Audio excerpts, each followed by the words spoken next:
Guys, so I decided to actually do that video that I promised I would do, where I read the notes to of my book to you guys. So here it is, the long-awaited reading of the notes. So Zavok was a poor farm boy with no money, and the day that he came of age was both hopeful and sad, for it meant that he must leave his poor family and go into the world and seek a fortune, the same as every 15-year-old elf.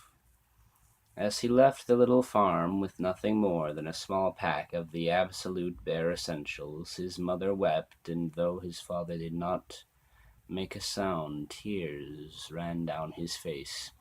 Zavek cried a little bit too, but not very much, for he was quite optimistic about what the future may hold.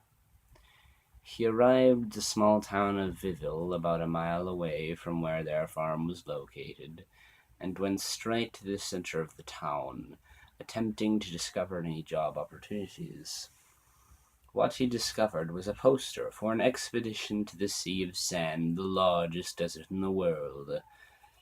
15 crowns an hour, he read from the poster. It's better than any of the other options, he thought to himself, and so he went to the address on the poster and discovered a large building. Inside the building, or rather in the bottom room, in the first room, there was a dwarf sitting at a desk, signing signing some papers and things. "Excuse me, I'd like to sign up for the expedition. Is this the right building?" "You here for the expedition to the Sea of Sand?" said the dwarf. "Yeah," said Zavek. "Sign here.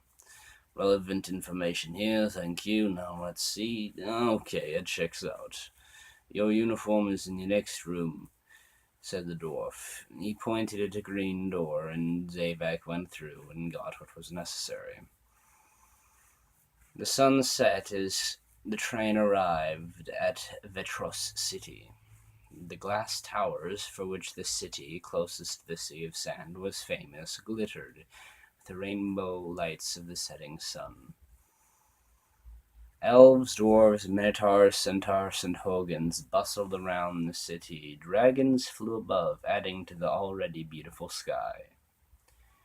The train pulled into the station, and all the passengers went their separate ways. Zavak was quite lost in the crowd, however, he managed to find the expedition without incident. The expedition departed at sunset by way of the southernmost gate of the city, as it was the one closest to the Sea of Sand. Zavak received the night shift, so he went to work right away, steering one of the large spring-powered vehicles. Everything fell apart in exactly 1 week, literally. A sandstorm blew everything to pieces, and the members of the expedition, all 513 of them, were scattered miles away from each other.